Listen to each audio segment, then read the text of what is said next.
Well, thanks, Ed. Thanks for jumping on a call. Good to see you, man.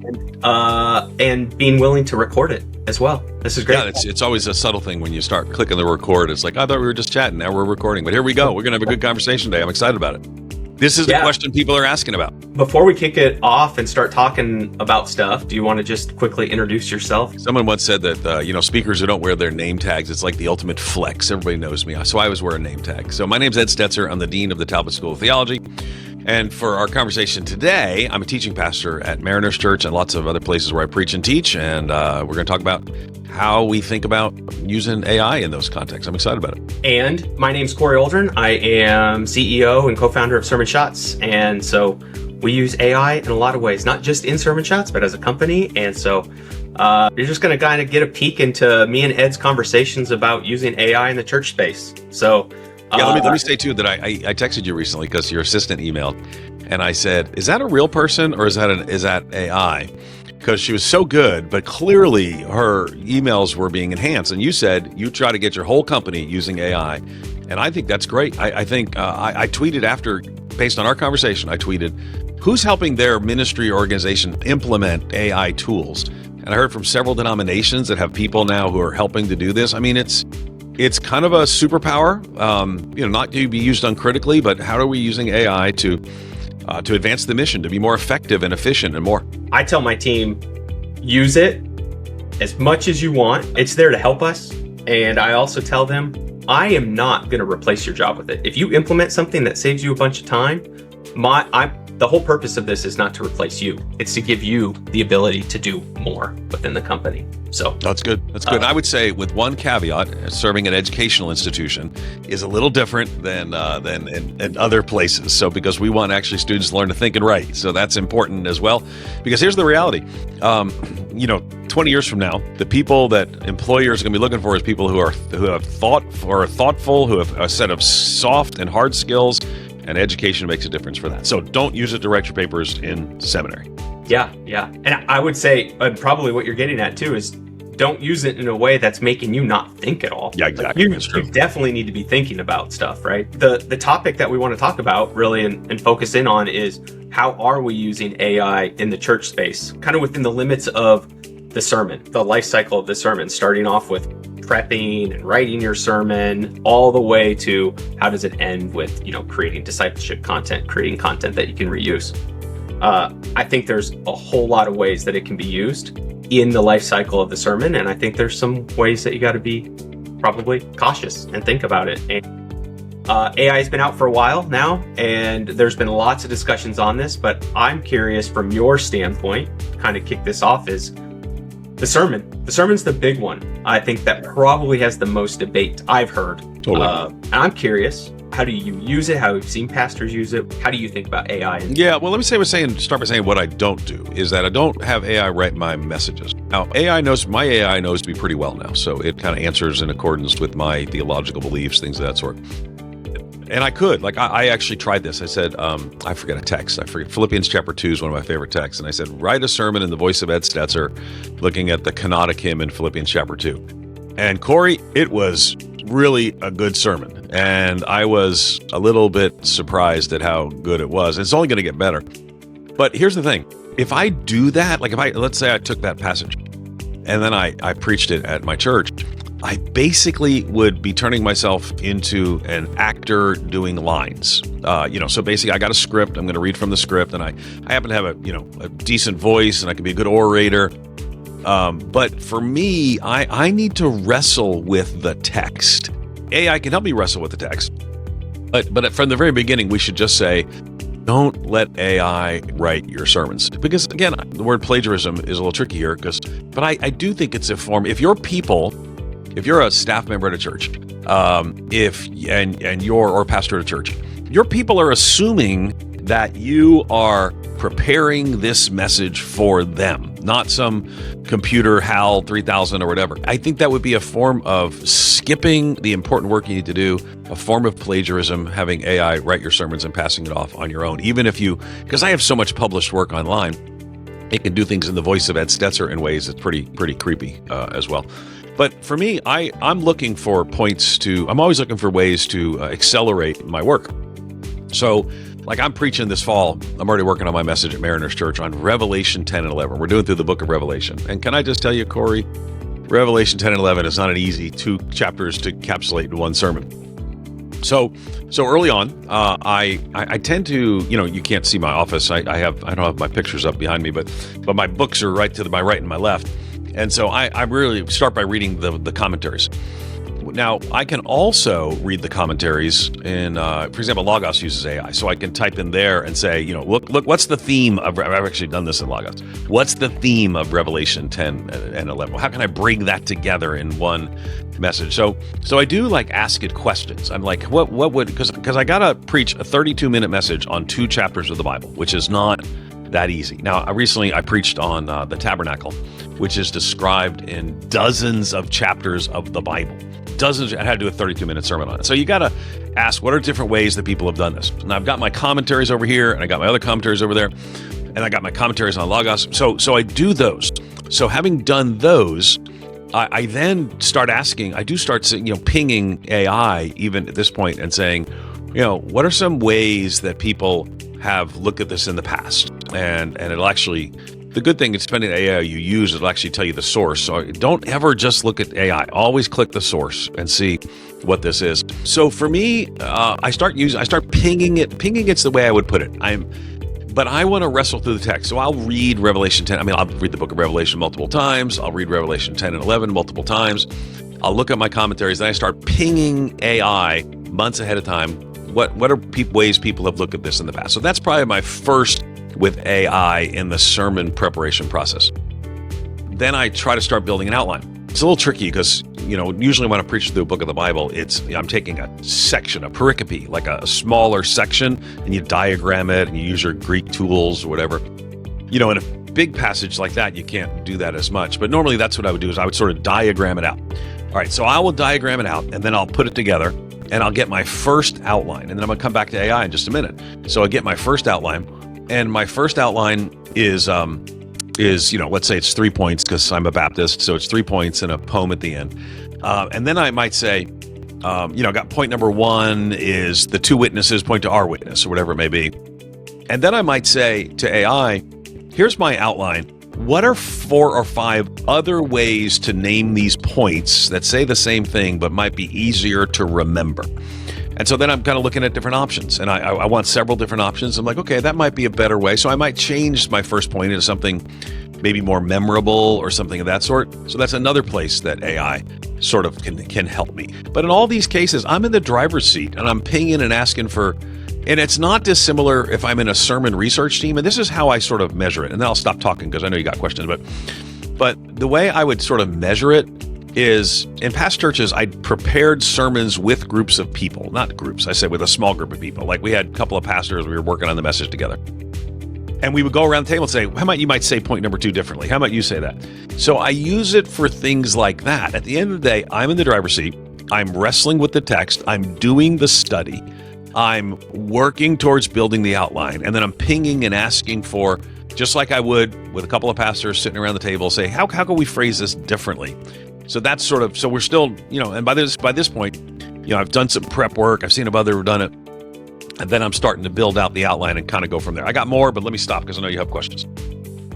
Well, I think that makes a lot of sense. I'm curious then, do you think about it as AI as replacing that sort of like group of people in some instances when you can't have that group of people that you're talking to? Is it AI's my talking buddy in this? I'm still the one writing it and thinking about it, but I need help. I think that's fair. I do still talk to people about it. At the church where I did this last time, we had a kind of a leadership structure where I was the teaching pastor, and we'd have these kind of conversations. So I don't want to replace that. If you're doing that, keep doing that. That's a good thing to do.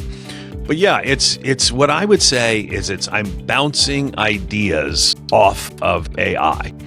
And that might be the best way to put it, because I don't want AI. For example, you may notice I didn't ask AI to generate the points of the sermon. My study of the text, in my understanding of preaching through a book of the Bible, the text should set the agenda and form the outline from that. But here's the thing. I could tell AI to do that. I could say, listen, Do this as an expository sermon where the text itself sets the outline, et cetera, et cetera. So AI can do this, but I need to do this.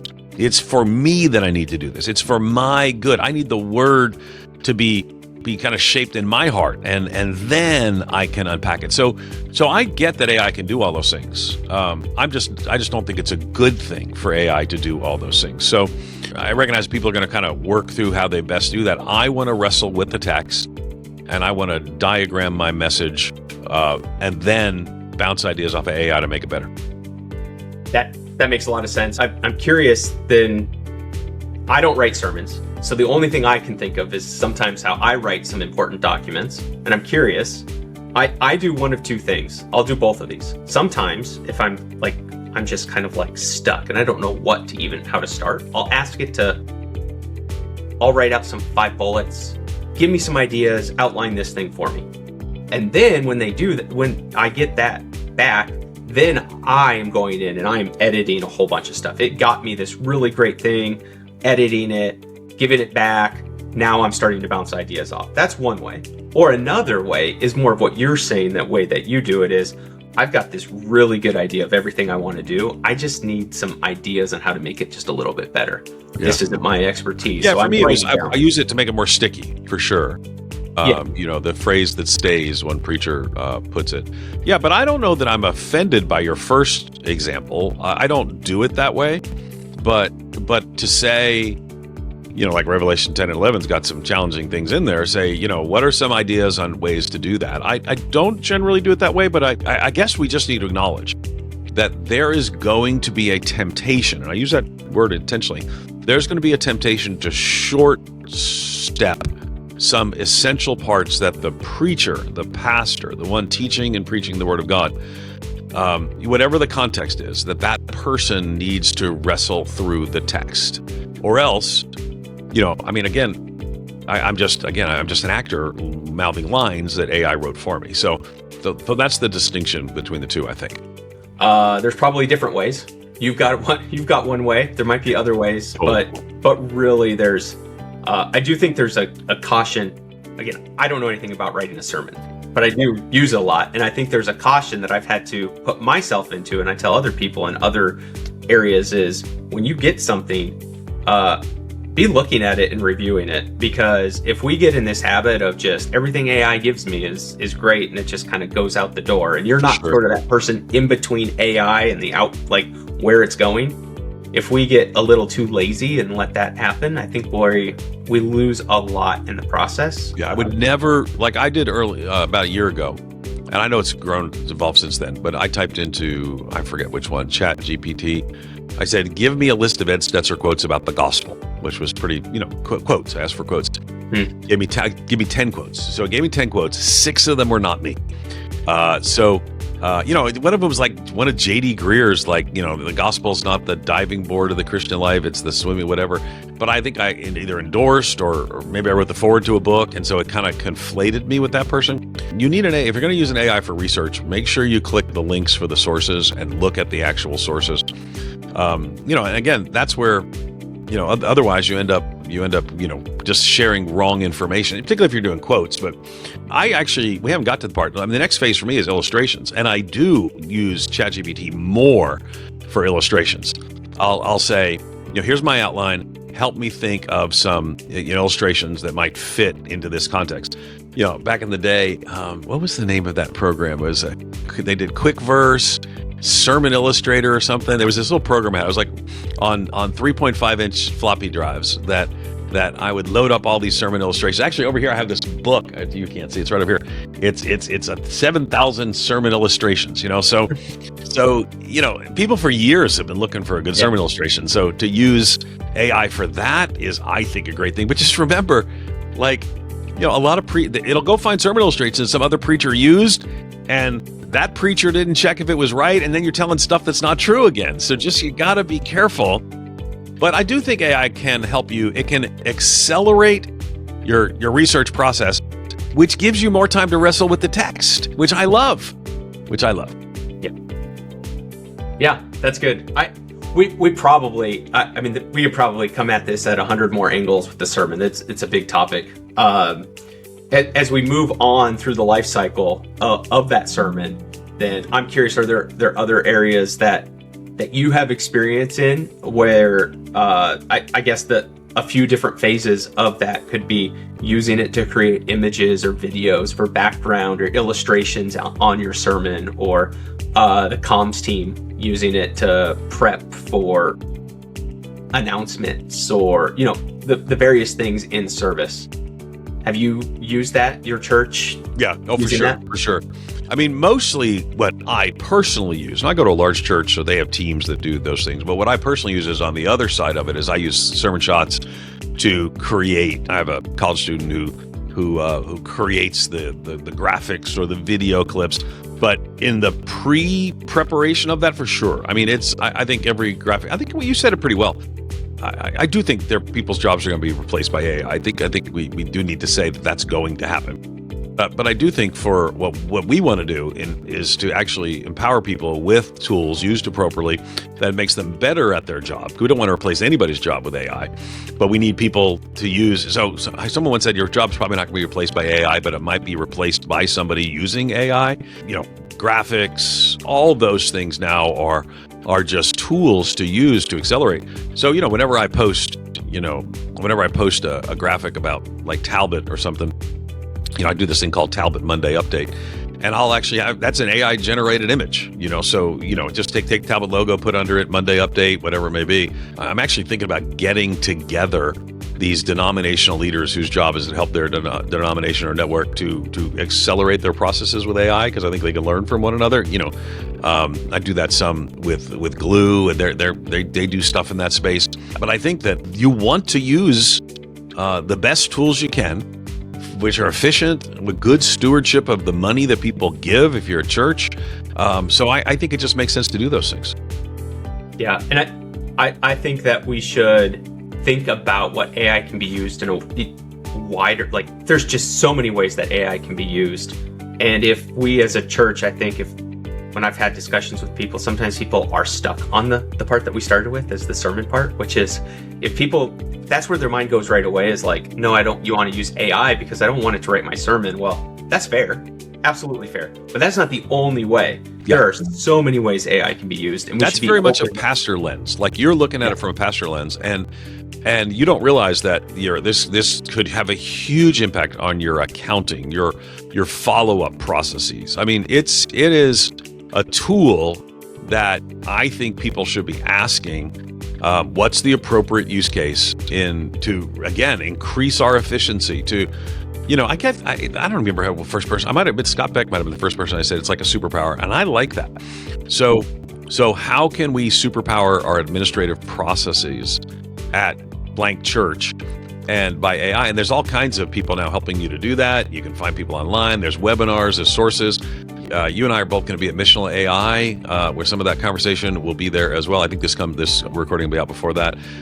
Now, I'm specifically talking about the Imago Dei, so my job is to, probably help people to be theologically cautious about these things, but a lot of other things, because again, this is just changing global missions in ways that are just shocking. Like, we're having conversations about, I'm actually speaking at an event that probably before this comes out, but kind of at a private event about this ministry called Closing the Bible Gap, and super work that they're doing. Can I just tell you, AI and Bible translation is just accelerating the Great Commission. I love it. Yes, absolutely. So don't just sit around and say, well, I don't want it to write my sermon. That's it. I'm going to cross my arms. I don't want to write my sermon. Okay, don't have it write your sermon. But there's a lot of other tools you can use.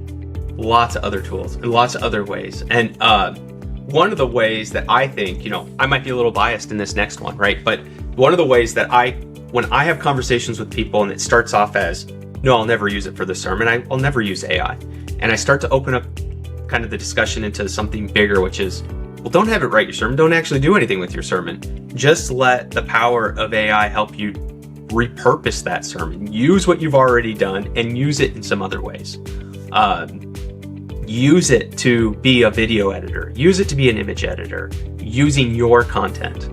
And that's an area where I think more and more people are realizing that's a really good opportunity, and it's saving them a lot of time. So, oh gosh, I hope so. This is why I teamed up with you. I mean, it's like what you're doing is, because again, I go to a large church, but I love preaching at small churches. And I do this thing where when I'm in a town, I say, hey, I'm free this Sunday. If you're a pastor of a church under 100, I'd love to come preach for you. And I got to tell you, like, a small church can do all the video stuff that a large church does now post-sermon. And I love that. So for me, sermon shot space, that's kind of a no-brainer that people can, create graphics, and again, you say, well, I don't need to create graphics. I don't want to be a public figure. Well, my feelings aren't hurt that you don't want to be a public figure. I get that, but people are online. And so to communicate the message, clips from your messages, those are all just wins. Those are all just easy things to do. Basically, with a video clip, the AI is not saying, this is what you should do, or recreating the video. It's simply just saying, here's a good 30-second moment. Take this. Do you like it? If not, go find a different one, or here's another one, or edit it, change the beginning, change the start, change the end. All this sort of stuff is possible within a tool like Sermon Shots. And I'm pretty technological savvy. I'm not the worst, but it was surprisingly easy. The clips, what we're starting to use more of is the graphics. It'll actually take the quote, put the graphic in the background. We were more the clips people. Now we're getting more into the graphic space, which I love. And people who follow me can see me use these things. I actually say made with Sermon Shots on these. They can see me use these things.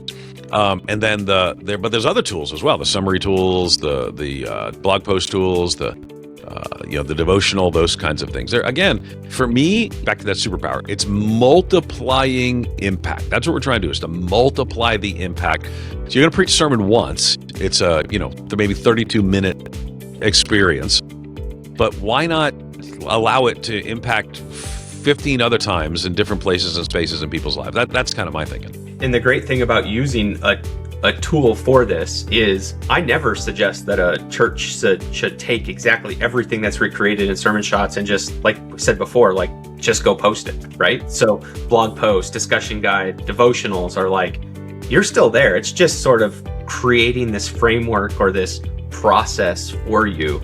And you should definitely interject yourself into that process. Oh, for sure.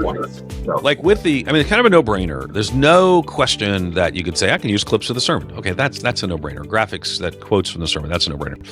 When it starts getting to a place where it creates a blog post or creates a devotional. Oh, there was this Christianity Today article which linked to my article about this. I forget where we published it. It might have been at your place. Okay. And was kind of critiquing the idea that, how you feel about, creating a blog post from the sermon.